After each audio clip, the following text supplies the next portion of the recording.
Thanks for joining us today. This is Charlotte Bergman. I'm so happy that you are here, and I hope you're looking forward to hearing our guest, George P. Brooks, as much as I am. Let me run down information about the show. Our show airs every Thursday at noon. George is our guest today, and he's got some really powerful messages to share with people. Right now, we're experiencing technical difficulty on his end in terms of sound, so hopefully we will be able to hear him. If you have any concerns about what I'm saying, contact me at charlottebergman.com or Facebook at Elect Bergman, or my other Facebook account at charlotte.bergman.9. Join us on Bitchute. My show airs on Bitchute as well as Twitter at Elect Bergman. On Bitchute is Political Talk with Charlotte. On YouTube, you can just do a search on Charlotte Bergman or go directly to the account at bergmanforcongress.com. And then we're on twitch.com at Charlotte Bergman. Now, if you're new to the channel, please leave a comment. Better than that, why don't you just go ahead and hit that subscribe button and subscribe to the channel. And so the next show, you will receive an automatic notification. And the reason I'm asking you about helping me is because our show the information needs to be gotten out to the community. And we're doing a relatively good job of doing that. And I have you to thank for that. But we are still being shadow banned. We're still being censored. But there is a way to get around their algorithm. And that is if you not only just listen to the show, that's very important, but you also share the show. Just go ahead and share the show to your friends, to people that you know on different social media platforms. It's getting time for this election to occur, and I'm going to engage you. I'm going to anoint each of you as ambassadors to be able to present yourselves as ambassadors of the content, to share it with all of your friends and neighbors on whatever platform you choose to. And don't forget, check out my book, The Last Trumpet in the Battle for America.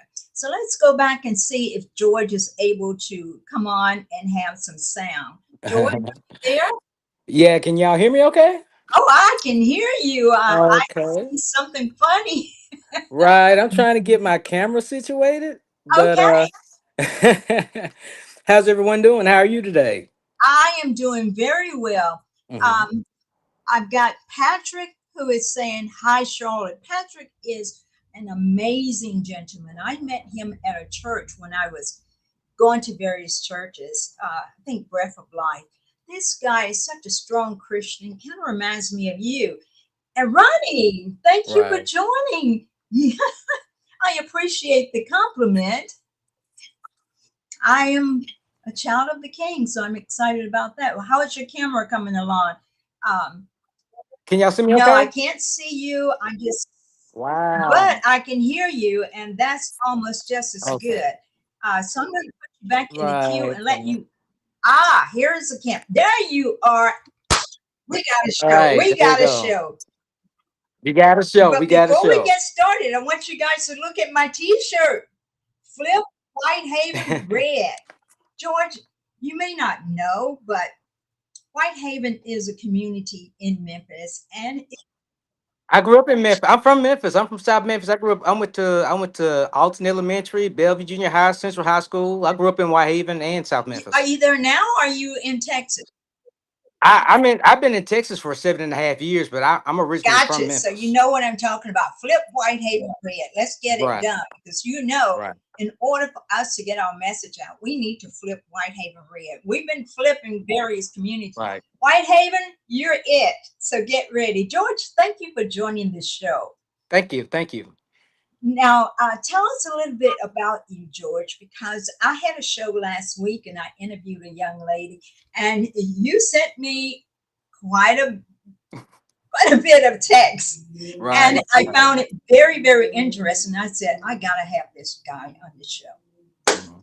I'm turning it over to you, George. Okay. Well, I've been on a writing binge lately. Anyone that's followed me on social media kind of knows I've been kind of on a real literary kick, and I'm thinking about putting a book together. But about me, originally from Memphis, age 7, diagnosed with bipolar disorder. Went through traumatic youth experiences, went through addiction issues, mental illness, eating disorder, all kind of stuff. Poverty growing up in South Memphis. We didn't have lights and running water for a year at times.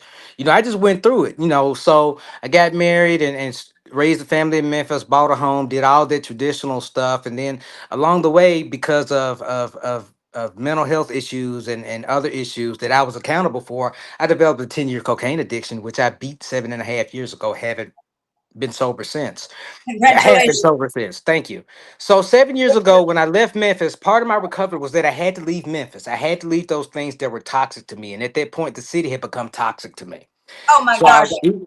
I relocated to DFW, worked on my nonprofit, built my nonprofit despite personal problems, health issues.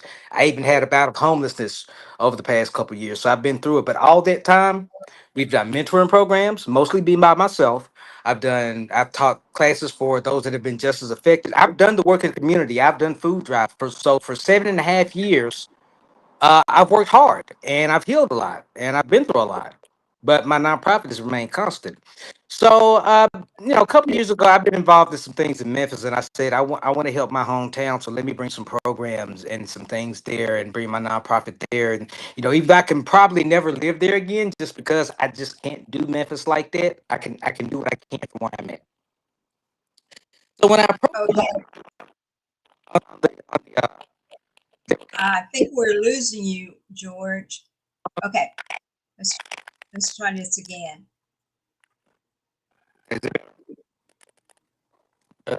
You, you know, when we have someone that is positive, we get opposition. But um, while you're talking, I'm going to bring up information about your book, if that's okay.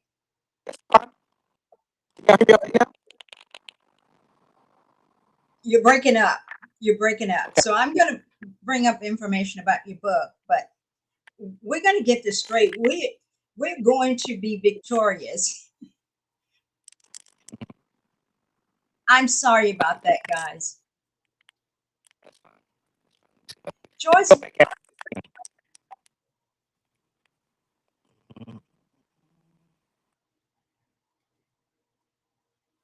can you all see this information that I have posted? It's called the Meta Mindset. There, it includes George's essays on faith, philosophy, and resilience. And that's one of the reasons I wanted to bring him on the show. This guy has gone through so much, and Satan is just trying to buffet us right now, but I'm praying that we will be victorious. He says this work features more than just a book, it's a testimony to survival, discipline, and truth. It's a mirror of faith, philosophy, and pain transformed into purpose. And I'll tell you what, George, I have shared that pain. Are you still with us, George? I okay.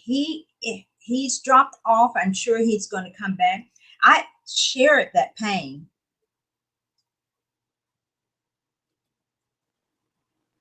George, are you back? I'm still working up. It's still cracking. Let's go ahead and hear what you got to say.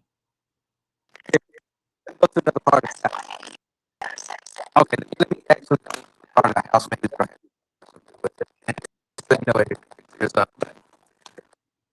Okay, while George is doing that, and I'll bring him back on when his sound hopefully is better. I think he's moving to another place in the facility where he's at. Listen, I'm blown away at the number of people that are joining us.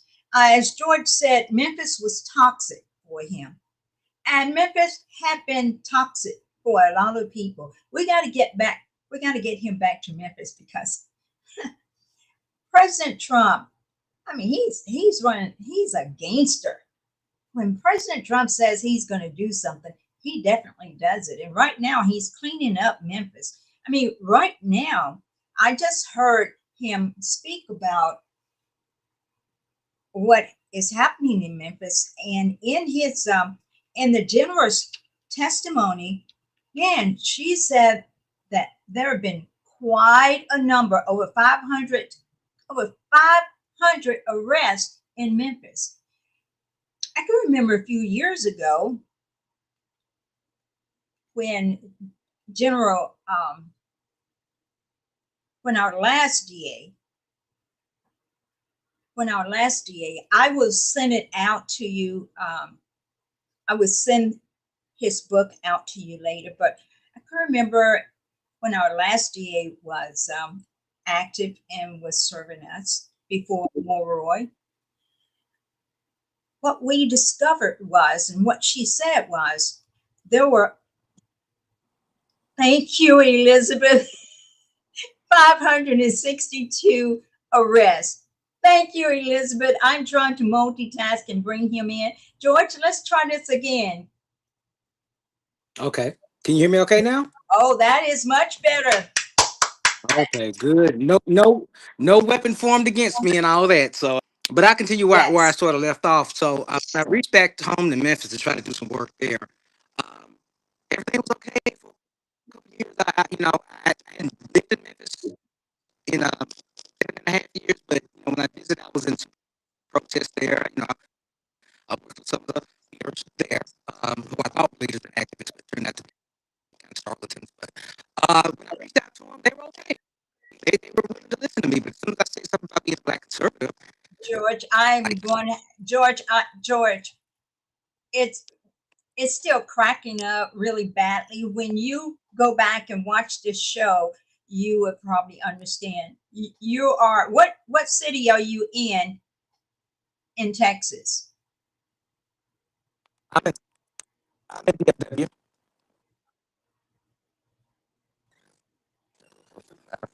Excuse I'm me? good up Can you as say something? What? I really.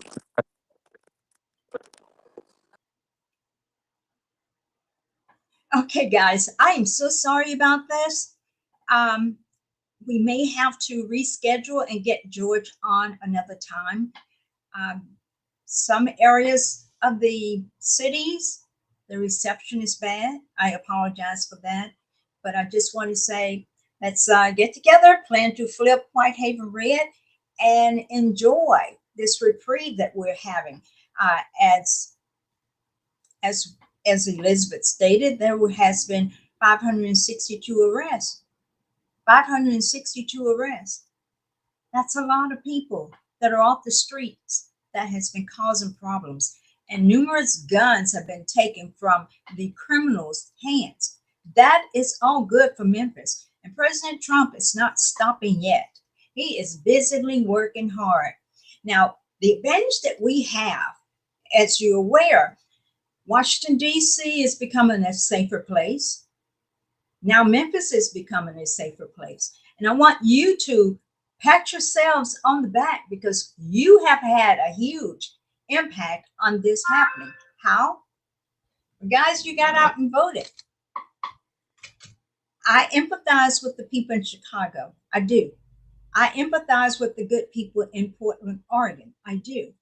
But what they did was they sat back and let liberals take over. You guys got out and voted for a Republican governor. So therefore, our liberal mayor was forced to have to work with him. And as a result of that, that's why the streets are being cleaned up. I know the pain of having a loved one shot, their blood draining in the streets of Memphis. I know that pain. I'm not the only one who knows that pain. There are a lot of people who know that pain. But guess what? Since the Memphis Task Force has come to Memphis, we can all say there have been some people whose lives have been protected. There are some people walking now who probably, if the task force hadn't arrived, probably would be dead now. We know that. Everybody knows it. I have to laugh at the liberal local media. And granted, I do listen to the liberal local media. They are getting desperate for blood and gore, to report on blood and gore. We don't want them reporting on blood and gore because that indicates a life has been taken. Yes, thank you, Elizabeth, for affirming that. We don't care. Go and report on blood and gore from someplace else and let our people free. Let our people be able to walk the streets and to be able to live. Uh, I'm going to post additional information about George P. Brooks.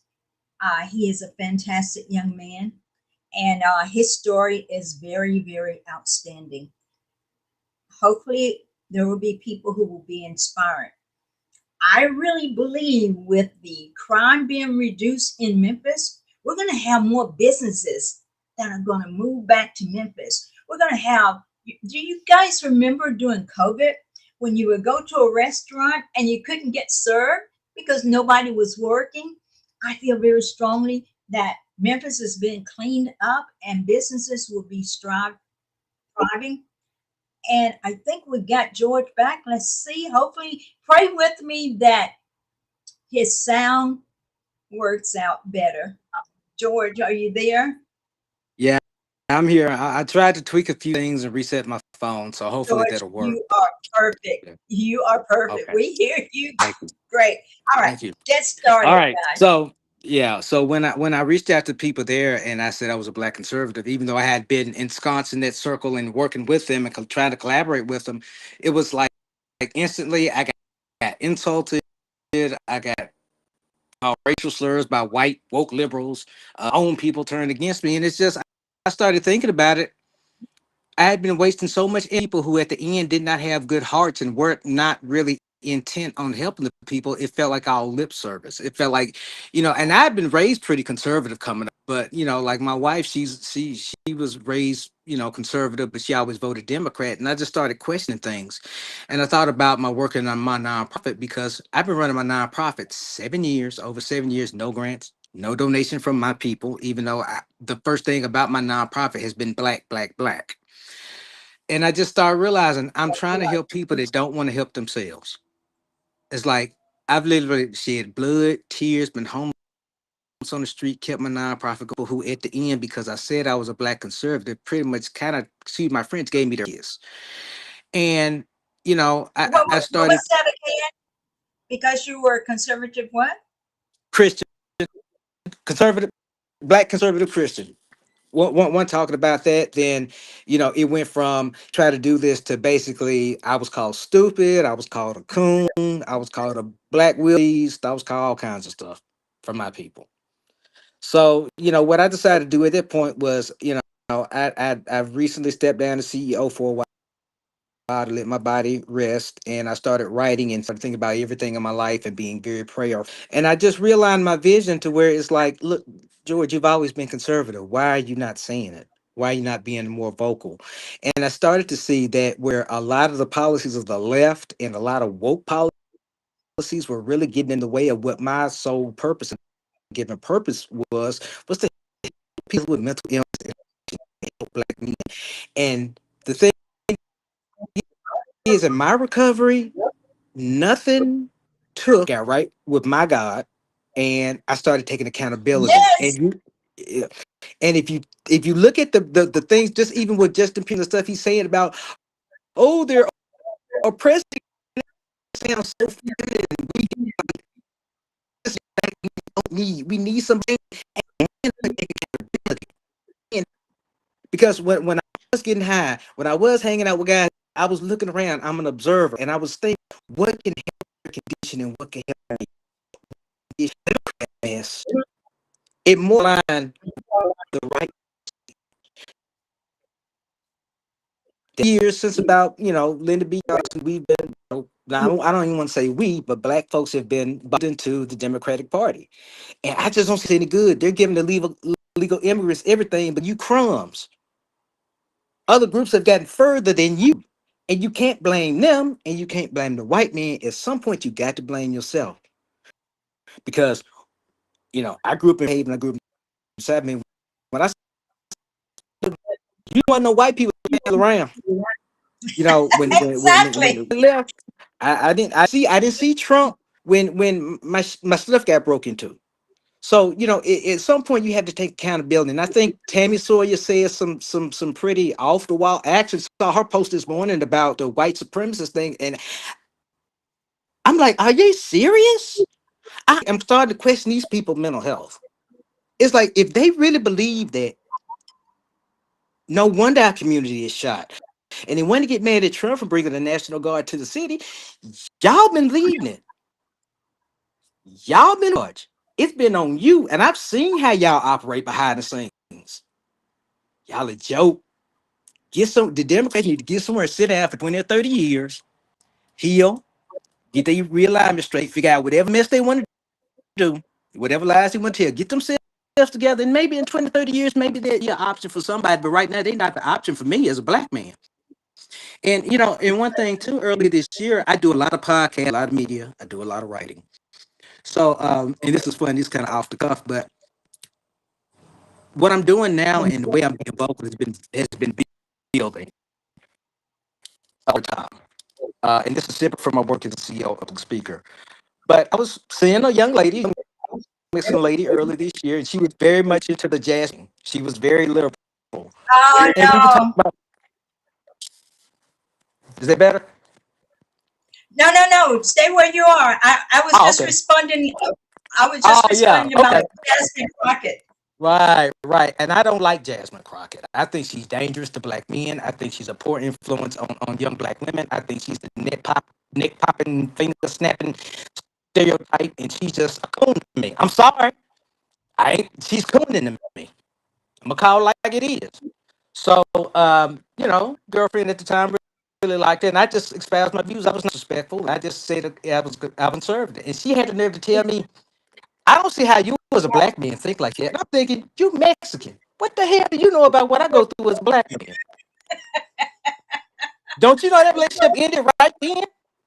At the end, that was it because I realized something, and then I went to the protest for the Cole Collier in Austin. Some people I know in Dallas, you know, they wanted me to go with them, and I went to the protest, and I actually have video of it.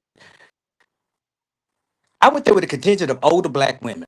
They were probably Democrats, but I was showing unity for my people. They were fine, but the young white folks and the woke folks and the young black folks acted up. They were a disgrace. They had those women scared. They were telling me, George, how are they acting like this? And it's just I realized what the left is doing is harmful to black people, to people like me. It's dangerous. It's dangerous. It's dangerous, and and like I've been attacked. Oh Lord, I got so much to say.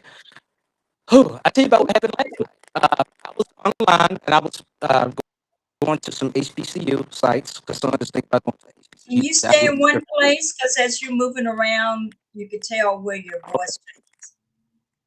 Okay, I Because tried to what you find a have good to spot. say is very interesting. Right.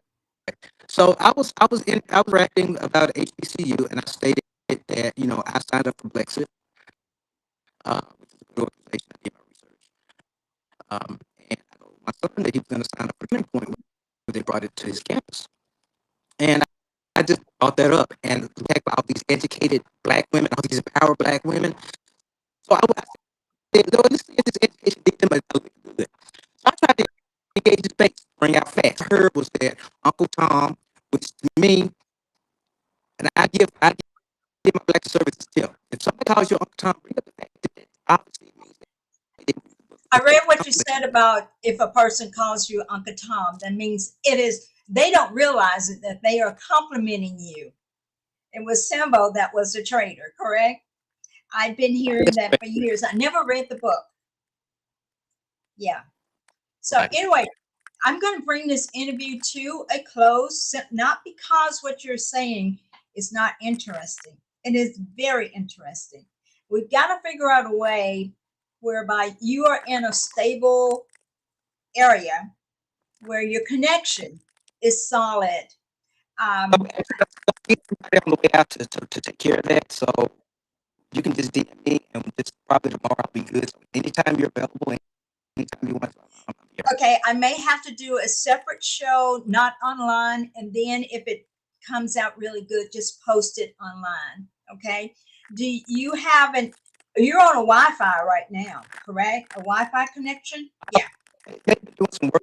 They're doing some construction and subdivision, and the Wi-Fi's been funny, and my signal is funny too. So I'm just kind of in a weird Okay. spot right now. Okay. We've got to do this show over, not live. But what you got to say is so powerful, and it definitely needs to be heard. And I bet you there are people in Fraser and Whitehaven who would definitely benefit from what you're saying. People who know you.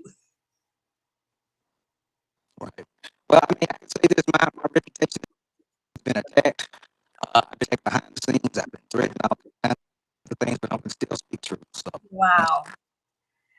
So anyway, George, I don't know if you can still hear me. I put you back in the queue because that connection is really bad. I will be calling you so that we can schedule another video. Oh, okay, he has dropped off. Guys, thank you all for joining me today. And hopefully we can redo this show because from some of the things that he was saying, I'm really excited about them.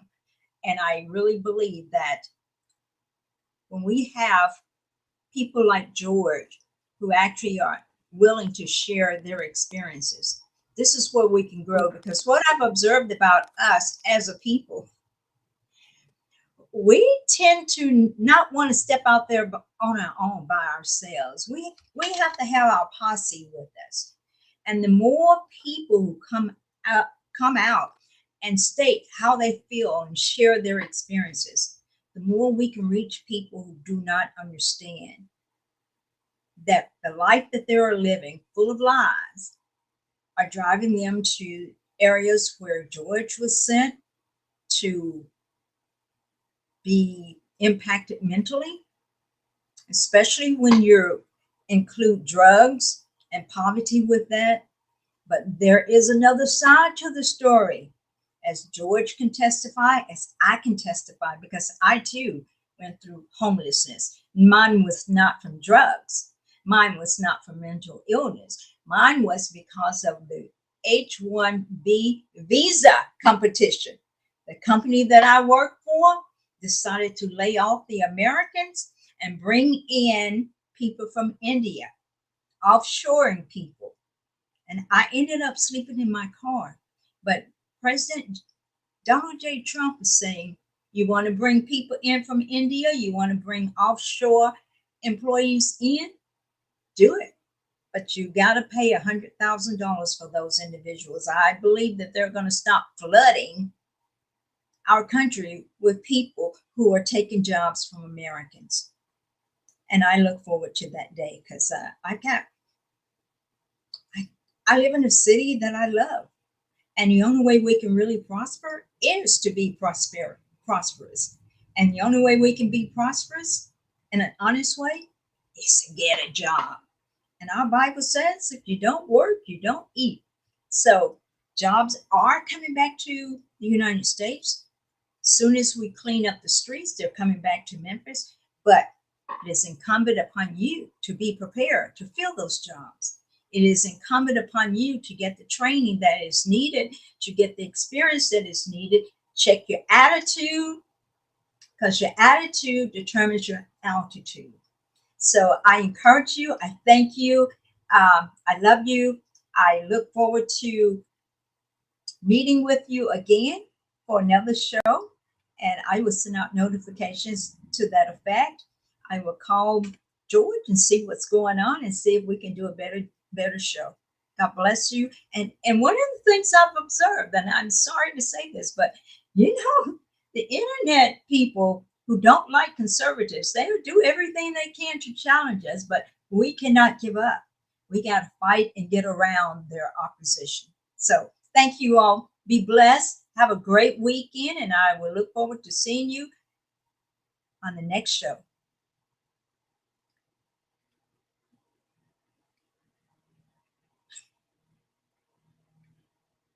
Bye.